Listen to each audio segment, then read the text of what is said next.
मेरी साधना को सजीव एवं पूर्ण बनाने के लिए मेरे ही प्रभु के रूप में विराजमान आप सभी सत्संग प्रेमी माताओं, बहनों और भाइयों के चरणों में सादर प्रणाम। आज का विषय है स्थायी प्रसन्नता का अचूक उपाय, भाग 3। इस विषय के संबंध में हम 2 सत्संग सभाएं पहले कर चुके हैं। यह तीसरी सभा है। 3 शब्दों के बारे में अपनी अच्छी तरह से जानकारी होनी चाहिए। पहला शब्द है साधना, दूसरा शब्द है सहयोगी साधना और तीसरा शब्द है मूल साधना। साधना किसे कहते हैं? प्राय साधक भाई बहन साधना का अर्थ विशेष क्रिया से लगाते हैं। जैसे आप भगवान की पूजा कर रहे हैं तो आपको ऐसा महसूस होता है कि मैं साधना कर रहा हूँ। आप ऑफिस का काम कर रहे हैं तो आपको ऐसा महसूस होता है कि इस समय मैं ऑफिस का काम कर रहा हूँ, मैं साधना नहीं कर रहा हूँ। वास्तव में साधना क्या है? साधना का मतलब किसी विशेष क्रिया से नहीं है। साधना का मतलब है कोई भी ऐसा तरीका, कोई भी ऐसा उपाय, कोई भी ऐसी विधि जिसके द्वारा आपको अपने जीवन में स्थायी प्रसन्नता मिल जाए। जिस तरीके से, जिस विधि से, जिस प्रणाली से आपको अपने जीवन में स्थायी प्रसन्नता मिल जाती है ना, उसको कहते हैं साधना। साधना 2 प्रकार की होती है। ध्यान से, साधना 2 प्रकार की होती है।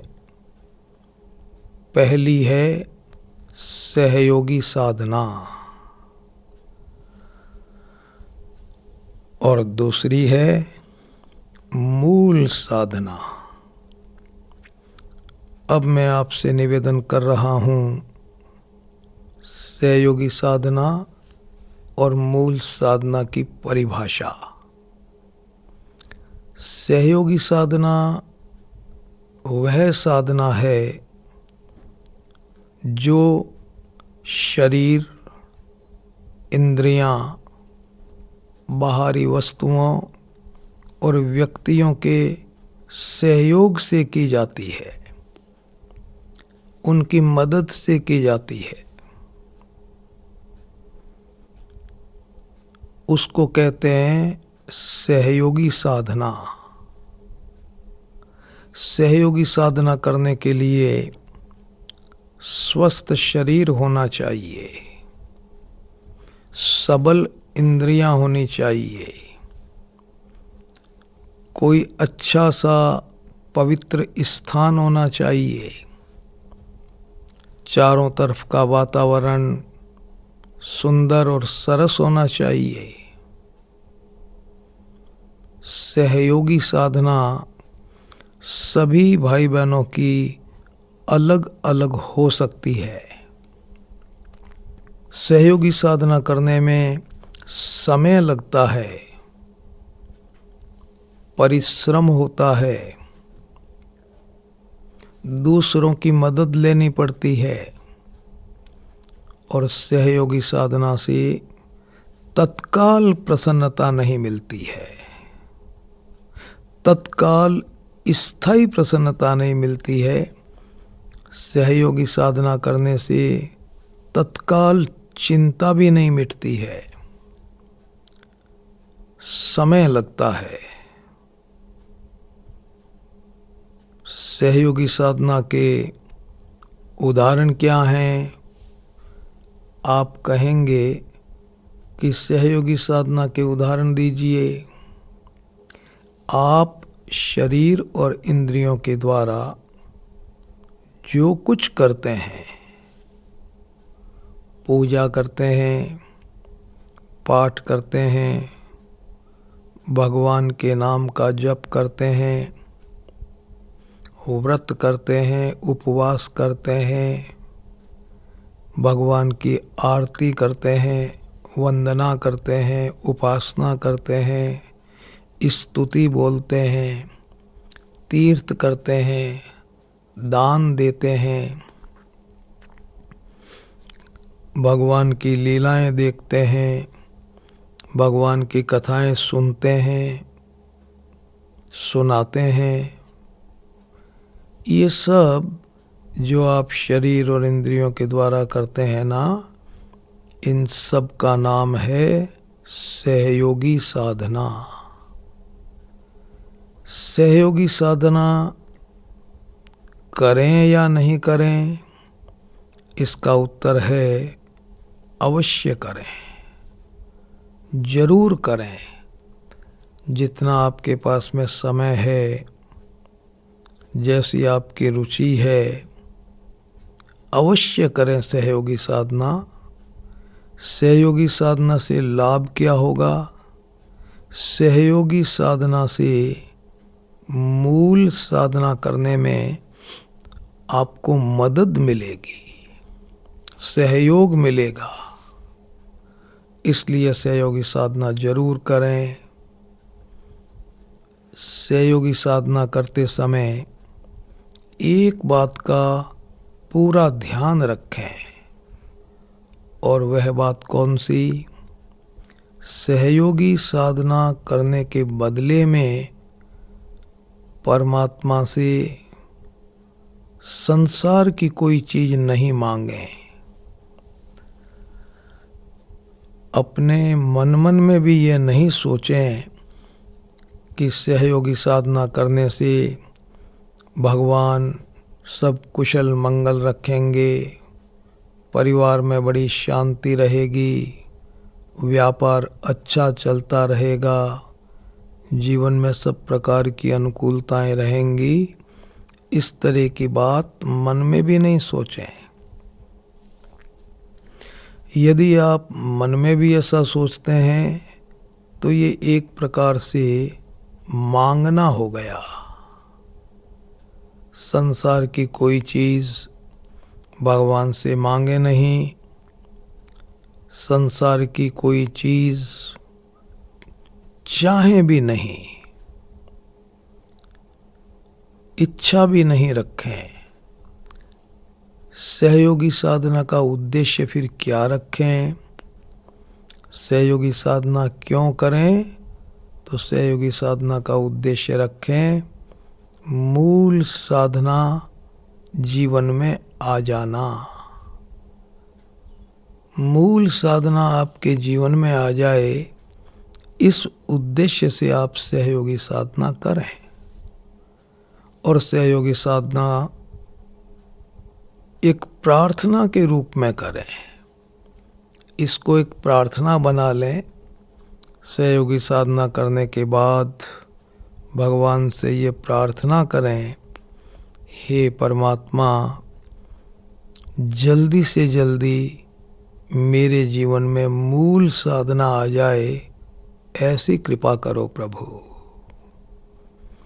इस उद्देश्य से यदि आप सहयोगी साधना करेंगे तो मूल साधना को अपने जीवन में लाने में आपको बहुत मदद मिलेगी।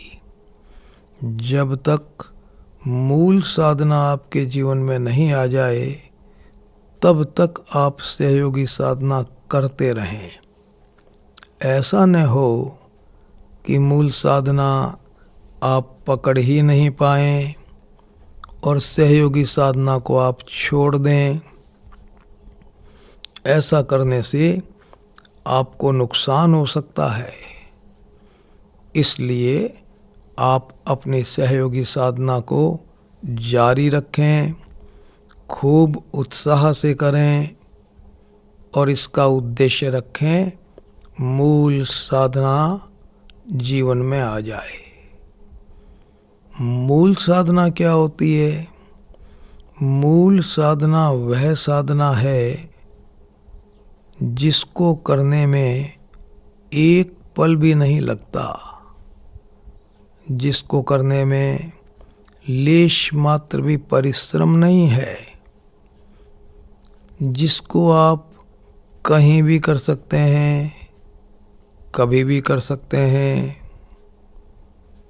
और मूल साधना को करते ही तत्काल चिंता मिट जाती है और स्थायी प्रसन्नता मिल जाती है। ये मूल साधना जो है ना भैया जी, यह स्थायी प्रसन्नता को तत्काल पाने का अचूक उपाय है। और याद रखना, मूल साधना को करने के लिए स्वस्थ शरीर की ज़रूरत नहीं है, सबल इंद्रियों की ज़रूरत भी नहीं है। सहयोगी साधना में तो स्वस्थ शरीर चाहिए, मजबूत इंद्रियां चाहिए, क्योंकि वो तो शरीर के सहयोग से की जाती है, शरीर के द्वारा की जाती है। जब तक आपका शरीर ठीक है तब तक आप उस साधना को कर सकते हैं, सहयोगी साधना को। शरीर बीमार हो गया, बहुत बुढ़ा हो गया, असमर्थ हो गया, उस समय आप सहयोगी साधना नहीं कर पाएंगे। उस समय तो मूल साधना ही आपके काम आएगी। और देखो, अंतिम समय में तो सहयोगी साधना आप कर ही नहीं सकते। शरीर का अंतिम समय आ गया, शरीर को धरती पर उतार लिया गया, सारी शक्तियां क्षीण हो गई, वाणी के द्वारा आप कुछ बोल नहीं सकते, आँखों को खोल नहीं सकते, मुंह की मक्खी को उड़ा नहीं सकते, हाथ पैर हिला नहीं सकते, और गंगा जल की 2 बूंद यदि परिवार के लोग होठ खोल करके आपके मुंह में डाल दे तो आप निगल नहीं सकते। अंतिम समय में तो शरीर की जो शक्तियां हैं ना, वो एकदम क्षीण हो जाती है, शून्य हो जाती है।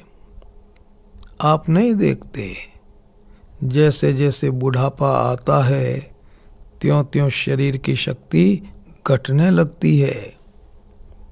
मृत्यु के समय तो शरीर की शक्ति शून्य हो जाती है। ऐसे समय में आप सहयोगी साधना कर ही नहीं सकते। तो कौन सी साधना काम आएगी उस समय? उस समय काम आएगी मूल साधना। मूल साधना को करने के लिए स्वस्थ शरीर की जरूरत नहीं है, सबल इंद्रियों की जरूरत भी नहीं है, किसी विशेष स्थान की भी जरूरत नहीं है। मूल साधना बहुत सरल है। मूल साधना सभी भाई बहन कर सकते हैं, सभी परिस्थितियों में कर सकते हैं, सभी अवस्थाओं में कर सकते हैं, सब स्थानों पर कर सकते हैं। बहुत सरल है मूल साधना, और मूल साधना को करते ही तत्काल आपको स्थायी प्रसन्नता मिल जाएगी। समय का कोई वो नहीं है, समय अवधि नहीं है। ऐसा नहीं है कि मूल साधना को करने में 10 मिनट लगेंगे कि 15 मिनट लगेंगे और उसके बाद में हमारी कोई चिंता मिटेगी या स्थायी प्रसन्नता मिलेगी। ऐसा नहीं है। जिस पल आप मूल साधना करेंगे ना, उसी पल आपको स्थायी प्रसन्नता मिल जाएगी। मूल साधना बहुत सरल है और हर भाई हर बहन मूल साधना को कर सकते हैं। मूल साधना को करने में 1 सेकंड भी नहीं लगता। मूल साधना का नाम क्या है? उस मूल साधना का नाम है सत्संग। उस मूल साधना का नाम है परमात्मा का विश्वास। बताया था ना आपको कल, बड़े भाग पाई सत्संगा, बिनहि प्रयास होई भवभंगा। मूल साधना में प्रयास है ही नहीं। उपजहि राम चरण विश्वासा, भव निधि तर नर बिनहि प्रयासा। तो मेरे भैया जी, सत्संग मूल साधना है, परमात्मा का विश्वास मूल साधना है। देखो, मैंने स्वामी जी महाराज से एक सवाल पूछा।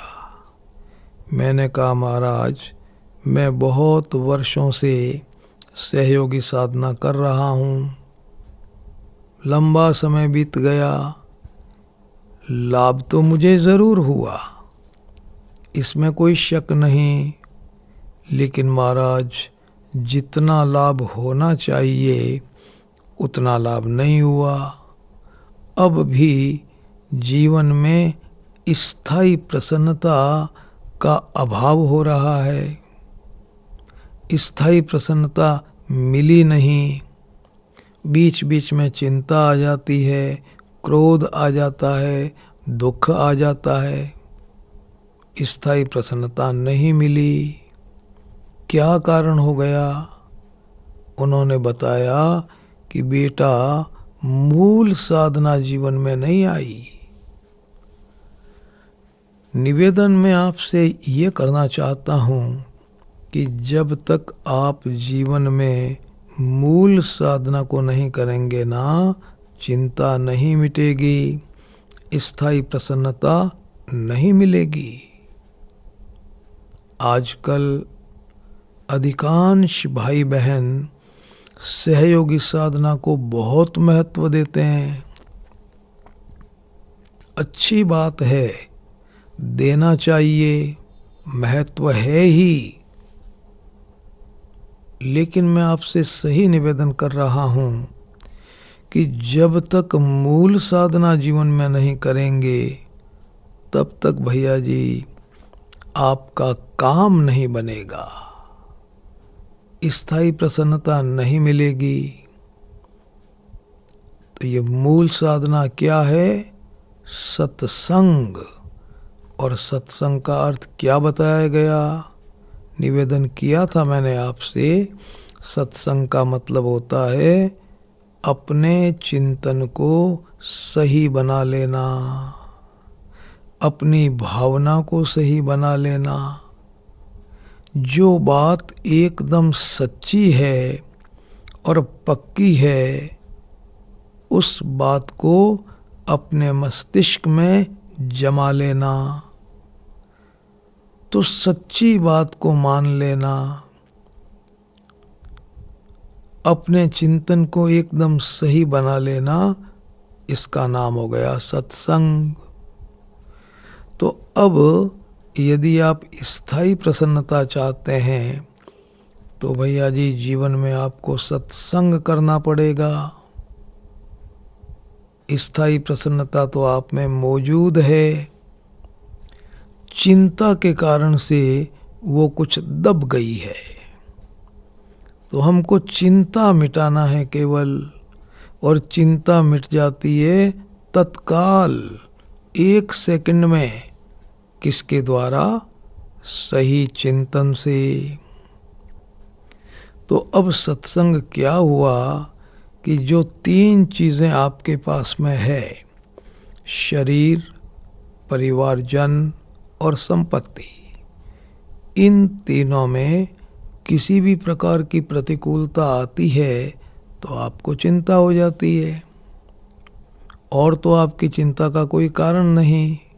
और चिंता होते ही प्रसन्नता में बाधा आ जाती है। यदि आप यहाँ बैठे बैठे अभी अभी अपने चिंतन को सही बना लें, अपनी भावना को सही बना लें, तो आपकी चिंता तत्काल मिट जाएगी।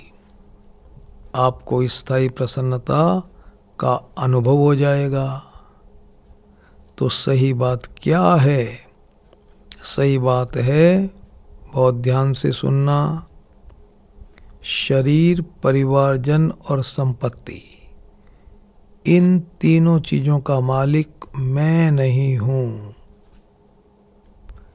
ये तीनों चीज़ें मेरी नहीं है। यह है एकदम सही बात। तीनों चीज़ों के मालिक परमात्मा हैं। ये तीनों चीज़ें परमात्मा की हैं। यह है एकदम सही बात। तो इस सही चिंतन को आप करें, अपने चिंतन में इस बात को रखें कि इन तीनों चीज़ों के मालिक परमात्मा हैं। इन तीनों चीज़ों का मालिक मैं नहीं हूँ। बस भैया जी, आपका चिंतन सही बन गया, जीवन में सत्संग हो गया, मूल साधना हो गई। अब मैं आपसे बताऊं कि ये जो सत्संग है, ये सही चिंतन है आपका। इस सही चिंतन को एकदम से टिकाए रखने के लिए, जमाए रखने के लिए आपको इस संबंध में कुछ बातें और सुननी पड़ेगी। मैं मालिक क्यों नहीं हूँ? इन तीनों चीज़ों का मालिक मैं क्यों नहीं हूँ? इन तीनों चीज़ों के मालिक परमात्मा क्यों हैं? इस संबंध में 4 खास बातें हैं। मैं आपको तर्क दे रहा हूँ। इन तर्कों से इस बात को मानने में आपको बहुत मदद मिलेगी। तीनों चीज़ों का मालिक मैं क्यों नहीं हूँ? इन तीनों चीज़ों के मालिक परमात्मा क्यों हैं? इसके लिए 4 तर्क हैं। पहला तर्क है, ध्यान से सुनना, इन तीनों चीज़ों को परमात्मा ने बनाया है, मैंने नहीं बनाया है। इन तीनों चीज़ों को मैंने नहीं बनाया है, इसलिए इनका मालिक मैं नहीं हूँ। इन तीनों चीज़ों को परमात्मा ने बनाया है, इसलिए इनके मालिक परमात्मा हैं। देखो, परिवारजन आपसे दूर हैं, सामान और संपत्ति भी आपसे दूर है। आपके सबसे ज़्यादा नज़दीक है ये शरीर जो आपके पास में है ना, ये शरीर आपके सबसे ज़्यादा नज़दीक है। ये 24 घंटे आपके साथ ही रहता है। तो परिवारजन और संपत्ति की बात तो दूर, आपने अपने शरीर को भी नहीं बनाया है। शरीर को आपने थोड़ा ही बनाया है। भैया जी, क्या किसी भी भाई को, किसी भी बहन को ये याद है? क्या वो ये बात कह सकते हैं कि इस शरीर को मैंने बनाया, माँ के पेट में मैंने अपनी आँखें बनाई, कान बनाए, नाक बनाया, रूप बनाया, रंग बनाया? ऐसा कोई कह सकते हैं? आपको मानना ही पड़ेगा कि शरीर को मैंने नहीं बनाया, परिवारजनों को मैंने नहीं बनाया, धन संपत्ति को मैंने नहीं बनाया। आप सोचते हैं भाई मकान तो मैंने ही बनाया, ऑफिस तो मैंने ही बनाया। तो भैया जी, आपका ऐसा सोचना भी ठीक नहीं है। आप कहेंगे कैसे? तो आपने मकान बनाया तो उस मकान में जो सामान लगा, क्या वो भी आपने बनाया? पत्थर आपने बनाए क्या? पानी आपने बनाया क्या? सीमेंट आपने बनाया क्या? लोहा आपने बनाया क्या? लकड़ी आपने बनाई क्या? वो भी आपने नहीं बनाया। भगवान की बनी बनाई चीज़ें आपने उपयोग में ले ली। देखो, सच्चाई यह है कि इंसान किसी भी चीज़ को बना ही नहीं सकता, निर्माण कर ही नहीं सकता। वो क्या करता है इंसान? भगवान ने जो चीज़ें बना रखी है ना, इंसान उन चीज़ों का रूप बदल देता है, रंग बदल देता है, स्थान बदल देता है। चीज़ थोड़ा ही बनाता है वो। सोना है, खानों में पड़ा हुआ है। पत्थर होते हैं ना, उसमें सोने के कण होते हैं। आपने उस पत्थर को वहाँ से उठा लिया, किसी तरह से उसको गर्म वगैरह करके और सोने को आपने अलग कर लिया, शुद्ध कर लिया, आभूषण बना लिए। तो सोना आपने थोड़ी ही बनाया है। सोना तो पहले से बना हुआ है, खानों में पड़ा हुआ है, वो किसी दूसरे रूप में है। आप वहाँ से ले आए, उसको शुद्ध कर लिया। इतना आपके मकान में लकड़ी का काम होता है, फर्नीचर का काम होता है, दरवाजे वगैरह लगते हैं। अब बताइए, ये लकड़ी आपने बनाई है क्या? लकड़ी भगवान ने बनाई, आपने उसका रूप रंग बदल दिया। तो भैया जी, मैं आपसे निवेदन करूं कि इंसान किसी भी चीज़ का निर्माण कर ही नहीं सकता। सारी चीज़ें तो भगवान ने बनाई, वो तो केवल उनका रूप रंग बदलता है। इस तरह से आप विचार करेंगे तो आपको ये पता चल जाएगा कि इन तीनों चीज़ों का निर्माण मैंने नहीं किया है, इसलिए मैं इनका मालिक नहीं हूँ। इन तीनों चीज़ों का निर्माण परमात्मा ने किया। उन्होंने इन तीनों चीज़ों को बनाया, इसलिए मालिक परमात्मा है। ये पहला तर्क है।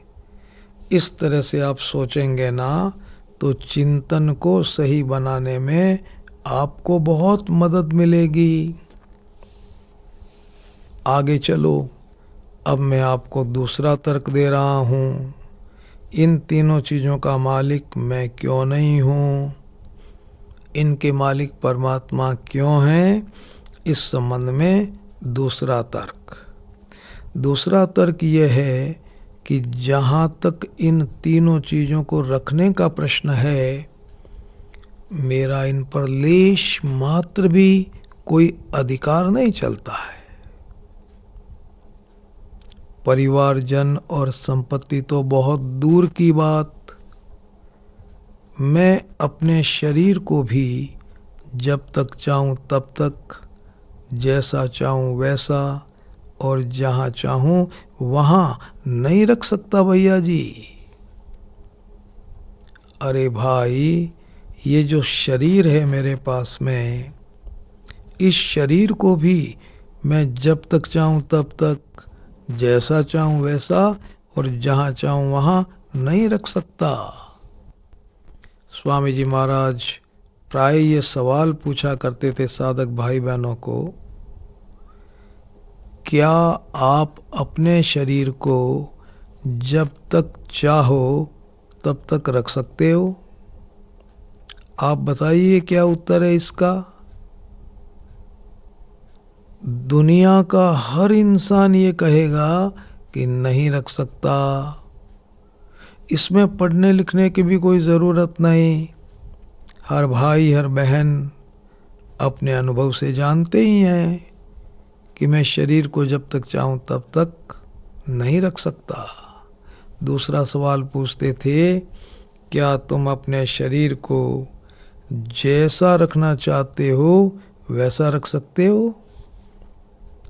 25 वर्ष की आयु में आपका जैसा शरीर होता है, आप वैसा की वैसा शरीर क्या हमेशा रख सकते हैं?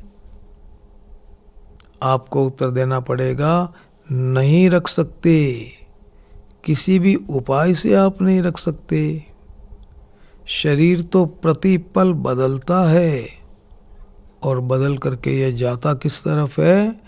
इसका उत्तर है मृत्यु की तरफ जाता है, मौत की तरफ जाता है भैया जी। शरीर का एक नियम है, शरीर जन्मता है, बढ़ता है, बदलता है, बिगड़ता है और अंत में मरता है। तो शरीर को आप जैसा चाहें वैसा नहीं रख सकते। अरे भाई, आप पतले हैं, मोटे होना चाहते हैं तो कोशिश कर सकते हैं आप मोटे होने की, लेकिन जरूरी नहीं है कि आपकी कोशिश से आप मोटे हो ही जाएंगे। आप मोटे हैं, पतला होना चाहते हैं, कोशिश ही कर सकते हैं भैया जी, लेकिन होना हाथ की बात नहीं है। आप लंबे हैं, थोड़े छोटे होना चाहते हैं, बताइए क्या ये संभव है? मैं निवेदन आपसे ये करना चाहता हूँ कि इन तीनों चीज़ों का मालिक मैं क्यों नहीं हूँ, इसलिए कि इन पर मेरा कोई अधिकार नहीं चलता है।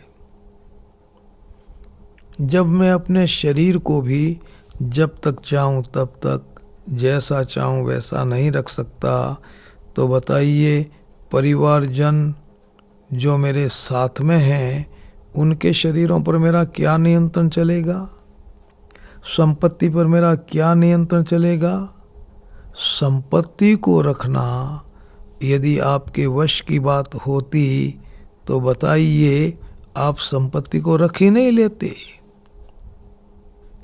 कितने लोगों को देखा जाता है कि उनके पास बहुत संपत्ति रही पूर्वजों के समय में और अब उनके पास में कोई विशेष संपत्ति नहीं, न चाहते हुए भी संपत्ति चली गई, उसको पकड़ करके रखना आपके वश की बात नहीं। एक बात और है, यदि आप ऐसे सोचेंगे तो आपको ये भी अनुभव हो जाएगा कि इस शरीर को आप जहाँ चाहो वहाँ भी नहीं रख सकते। नहीं रख सकते भैया जी। अभी आप यहाँ बैठे हैं और कोई टेलीफोन आ गया तो आपको यहाँ से उठ करके तत्काल जाना पड़ सकता है।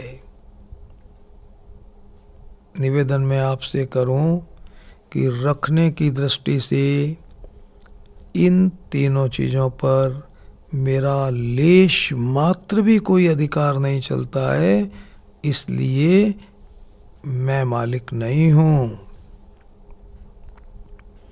इन तीनों चीज़ों पर पूर्णतया परमात्मा का अधिकार चलता है, इसलिए मालिक वो हैं।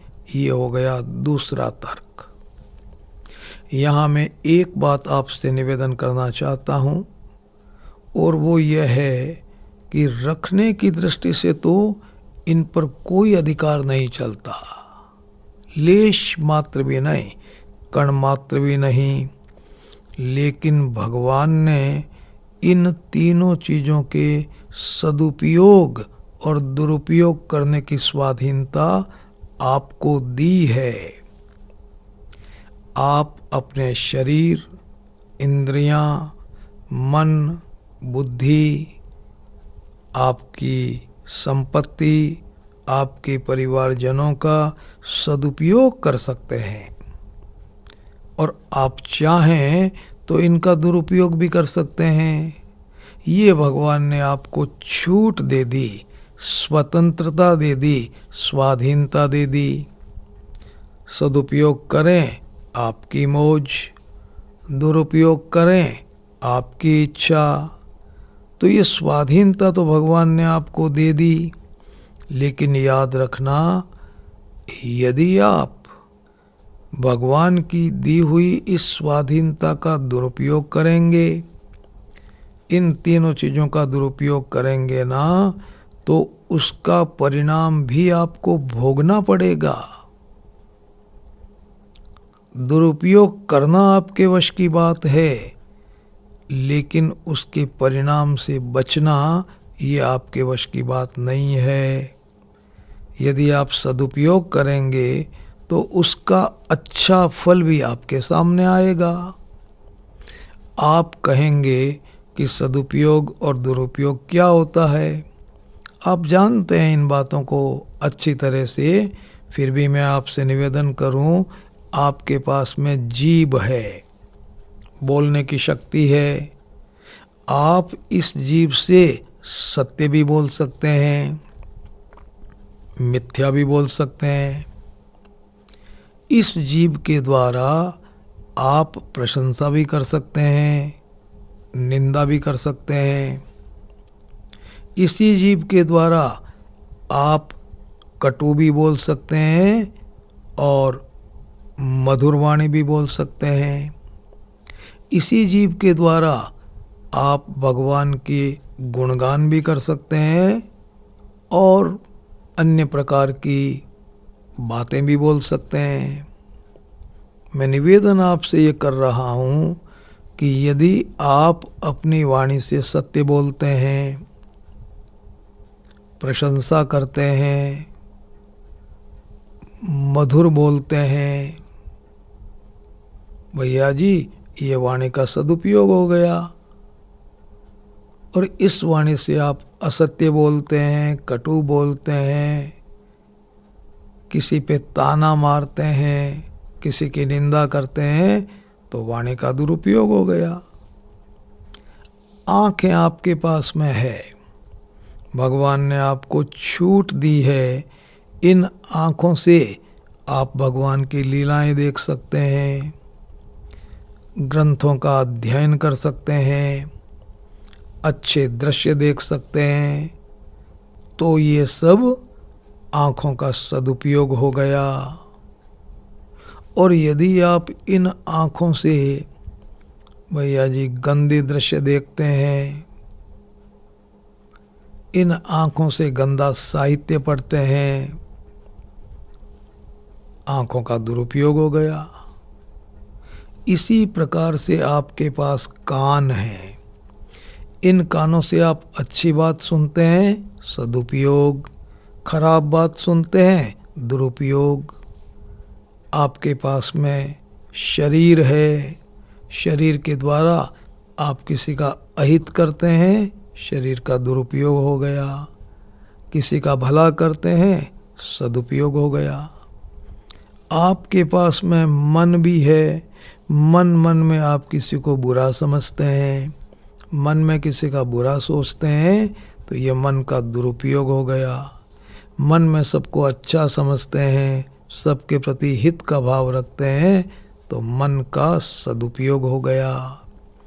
आपके पास में सामान और संपत्ति है, इस सामान और संपत्ति को आप अपने शरीर के, परिवारजनों के हित में काम में लेते हैं, सदुपयोग हो गया।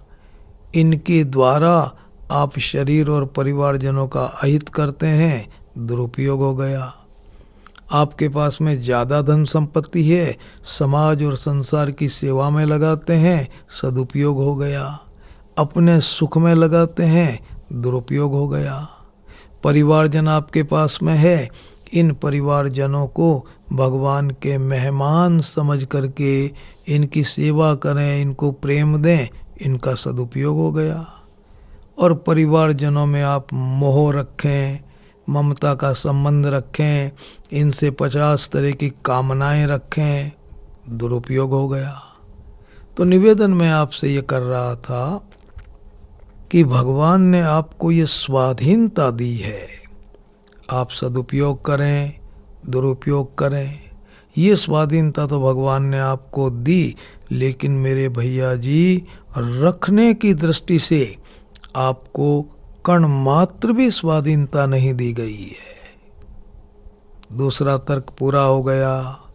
अब मैं आपसे निवेदन कर रहा हूँ तीसरा तर्क। देखो, इस शरीर को जीवित रखने के लिए, परिवारजनों के शरीरों को जीवित रखने के लिए, प्राणी मात्र के शरीरों को जीवित रखने के लिए 3 अत्यंत आवश्यक वस्तुओं की ज़रूरत होती है। कौन कौन सी?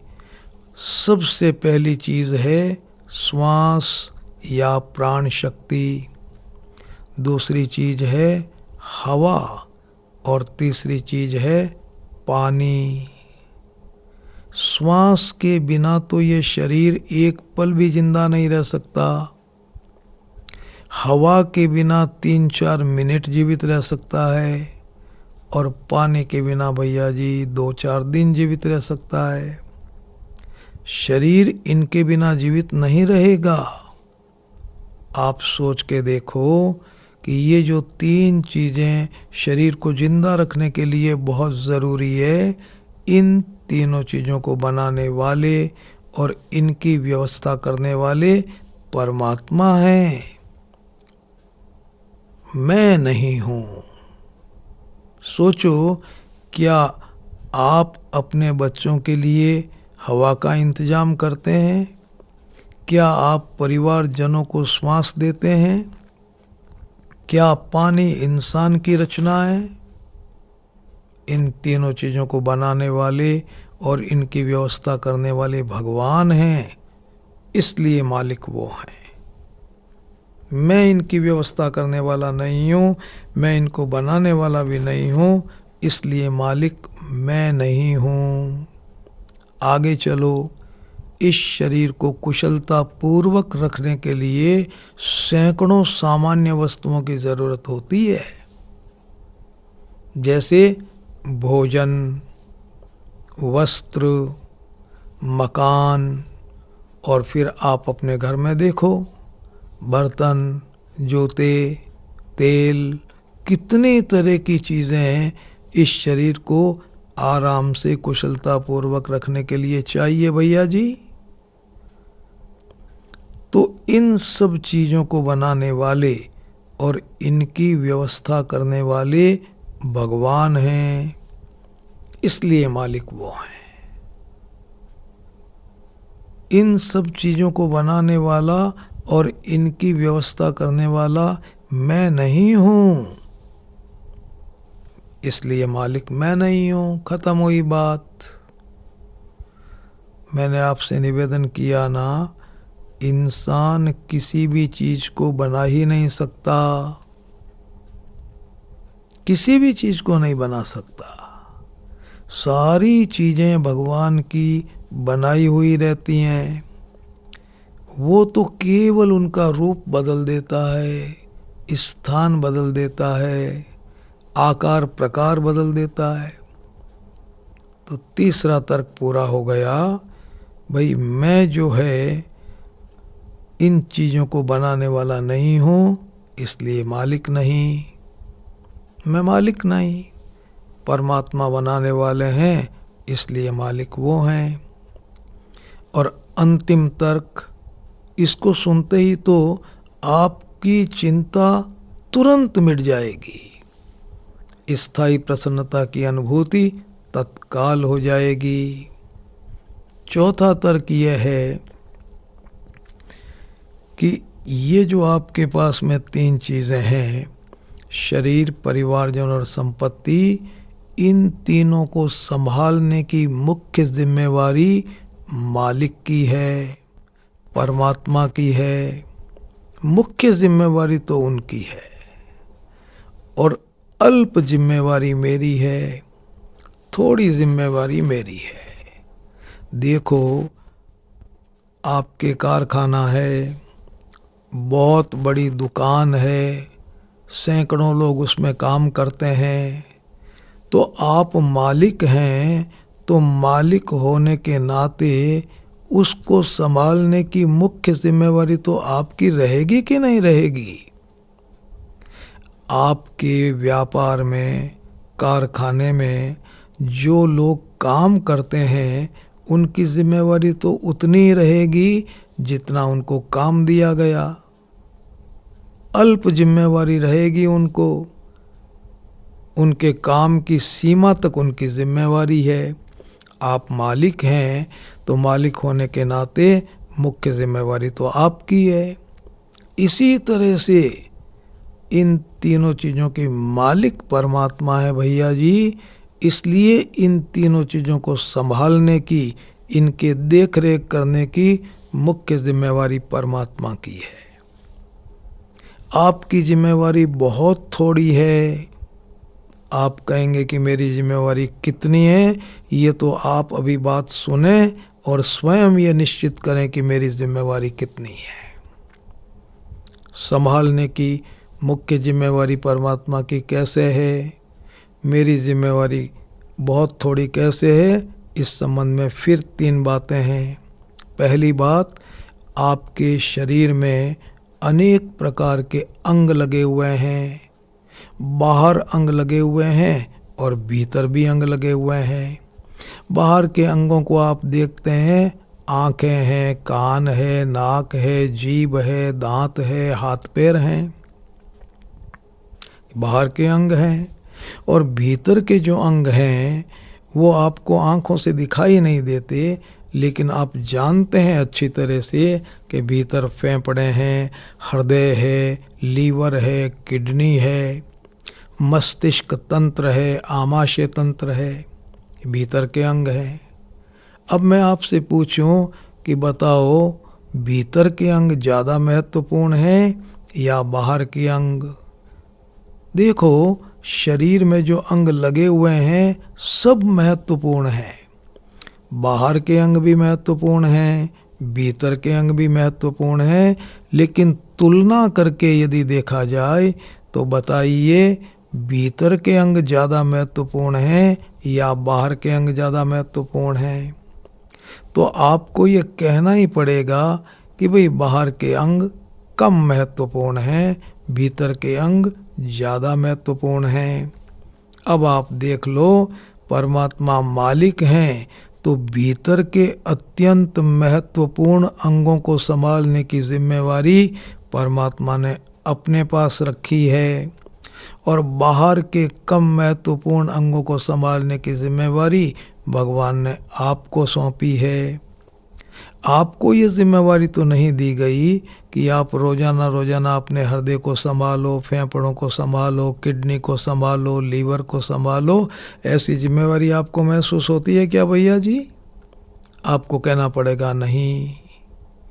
तो देखो, संभालने की ज़्यादा जिम्मेवारी परमात्मा की हो गई कि नहीं हो गई? दूसरी बात, ज़्यादा जिम्मेवारी भगवान की कैसी है? दूसरी बात, दो काम एकदम अलग अलग हैं।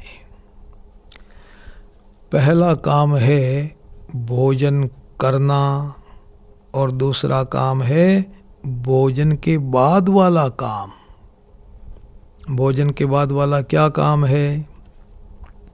भोजन के बाद वाला काम है उस भोजन को पचाना, रक्त बनाना, उसको नसों में भेजना, रक्त प्रवाह का संचालन करना, भोजन की शक्ति को शरीर के रोम रोम तक पहुंचाकर शरीर का संतुलित विकास करना, शरीर में लगे हुए जटिलतम मस्तिष्क तंत्र की देखरेख करना, उसका रख रखाव करना। भैया जी ये सारा भोजन के बाद का काम है। सोचो जरा कितना लंबा चौड़ा काम है। शरीर के भीतर लाखों अवयव लगे हुए हैं। उन लाखों अवयवों को संभालने का काम भैया जी कौन करता है? सोचो तो सही जरा। दो काम अलग अलग, भोजन करना और भोजन के बाद का काम। अब आपसे मैं पूछता हूँ कि बताओ भोजन करने का काम ज़्यादा महत्वपूर्ण है या भोजन करने के बाद वाला काम ज़्यादा महत्वपूर्ण है? आपको कहना ही पड़ेगा कि भोजन के बाद वाला काम अत्यंत महत्वपूर्ण है। अरे भैया जी, आप भोजन करने में कितना समय लगाते हैं? 15 मिनट, 20 मिनट, 25 मिनट, आधा घंटा आपने भोजन कर लिया और उसके बाद वाला काम होने में कितना समय लगता है? भोजन को पचने में कितना समय लगता है? फिर उसका खून बनना, नसों में जाना। निवेदन में आपसे ये कर रहा हूँ कि भोजन के बाद वाला काम अत्यंत महत्वपूर्ण है। देखो परमात्मा की जिम्मेवारी ज़्यादा क्यों है, मालिक की जिम्मेवारी ज़्यादा क्यों है? इसलिए कि भोजन करने के बाद वाला अत्यंत महत्वपूर्ण कार्य परमात्मा करते हैं। उन्होंने अपने पे जिम्मेवारी ली है ये कि भाई बाद वाला काम मैं कर दूंगा और आपको केवल भोजन करने का कम महत्वपूर्ण कार्य सौंपा गया है। विचार करो कि भगवान आपको ये कह दे कि भाई आज जो भोजन आपने किया है उसको आप ही पचाओ, आप ही रक्त बनाओ, नसों में भेजो, उस रक्त प्रवाह का संचालन करो। आप कर सकते हैं भैया जी? एक दिन नहीं कर सकते, एक दिन। हंसी खेल है क्या? कितने भगवान दयालु हैं, उन्होंने कह दिया कि बेटा तुम तो भोजन करो और सो जाओ, मैं सारा काम कर दूंगा सवेरे तक तुम्हारा। और भैया जी करते हैं कि नहीं करते हैं? कितना महत्वपूर्ण काम है, आप सोचो तो सही। उस काम को करने की जिम्मेवारी भगवान ने अपने पास में रखी है। भोजन करने वाला काम हमको सौंपा है, बाद वाला काम भगवान करते हैं। और इस संबंध में तीसरी बात निवेदन कर रहा हूं मैं आपसे कि संभालने की मुख्य जिम्मेवारी भगवान की कैसे है। देखो गहरी नींद में इन तीनों चीज़ों को परमात्मा संभालते हैं। गहरी नींद में इन तीनों को आप नहीं संभालते हैं, इसलिए मालिक आप नहीं हैं। गहरी नींद में तो ये भी पता नहीं चलता कि मेरा शरीर कहाँ है, किस अवस्था में पड़ा हुआ है, शरीर का भी पता नहीं चलता भैया जी। जब आप अपने शरीर को भी नहीं संभाल पाते हैं तो परिवारजनों को आप कैसे संभाल लेंगे? संपत्ति और सामान को आप कैसे संभाल लेंगे? तो गहरी नींद में इन तीनों चीज़ों को परमात्मा संभालते हैं, इसलिए मालिक वो हैं। मैं नहीं संभालता हूँ, इसलिए मैं मालिक नहीं हूँ। भैया जी चारों बातें पूरी हो गई। अब जरा मुझे इस बात का जवाब दे दो कि परमात्मा मालिक हैं, वो संभालते हैं इन तीनों चीज़ों को। तो आपने 3 तर्क सुन लिए ना। अब जरा बताओ कि परमात्मा की जिम्मेवारी कितने प्रतिशत और मेरी जिम्मेवारी कितने प्रतिशत। यदि आप अच्छी तरह से विचार करेंगे ना तो आप इस नतीजे पे पहुंच जाएंगे कि इन तीनों चीज़ों को संभालने की मेरी जिम्मेवारी तो मुश्किल से कोई 1% और 99% जिम्मेवारी उस मालिक परमात्मा की है जिनकी ये तीनों चीज़ें हैं। भैया जी, यदि आप ये सही चिंतन कर लें, अभी सोच लें, इस तरह का भाव बना लें कि इन तीनों का मालिक मैं नहीं हूँ, आपकी चिंता खत्म हो गई।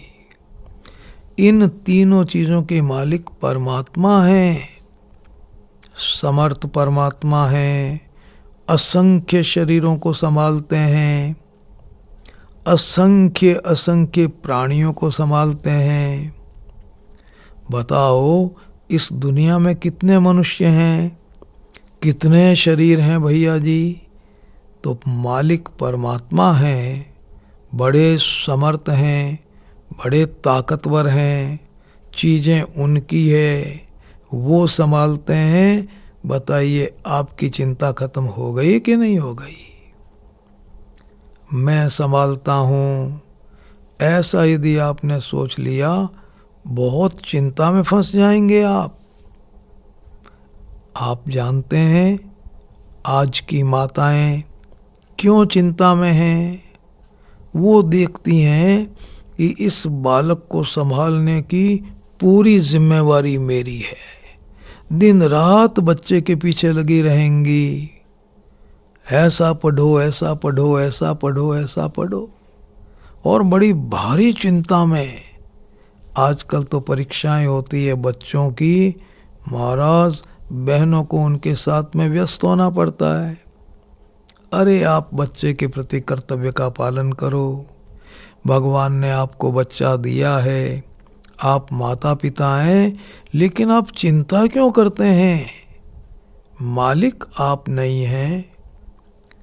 उन बच्चों को संभालने की मुख्य जिम्मेवारी तो मालिक की है, परमात्मा की है। आपकी जिम्मेवारी तो भैया जी मुश्किल से 1% है। आप अपनी 1% जिम्मेवारी को पूरा कीजिए, ठाठ से कीजिए, कोई उसमें आपत्ति की बात नहीं। लेकिन आप इस चिंतन को बनाए रखें, इस सही चिंतन को आप रखें कि मेरी जिम्मेवारी 1% ही है, 99% भगवान की है। तीनों चीज़ें उनकी है, मालिक वो हैं। महाराज इस सही चिंतन से 1 सेकंड में चिंता मिटती है, स्थायी प्रसन्नता मिलती है। जो चीज़ें आपकी नहीं हैं, जो चीज़ें आपको मेरी नहीं लगती, बताओ उनकी चिंता आपको कभी हुई? कभी नहीं हुई। जैसे दूसरी चीज़ों के संबंध में आप सोचते हैं कि मेरी नहीं है, उसी तरह से आप ये सोच लें मेरी नहीं है, परमात्मा की है। तत्काल चिंता खत्म और स्थायी प्रसन्नता की अनुभूति। भगवान हम सभी भाई बहनों को ये शक्ति प्रदान करें कि हम इस सही चिंतन को करके अपनी चिंता को मिटाएं, प्रसन्नता की प्राप्ति करें। इसी सद्भावना के साथ सभी भाई बहनों को सादर प्रणाम।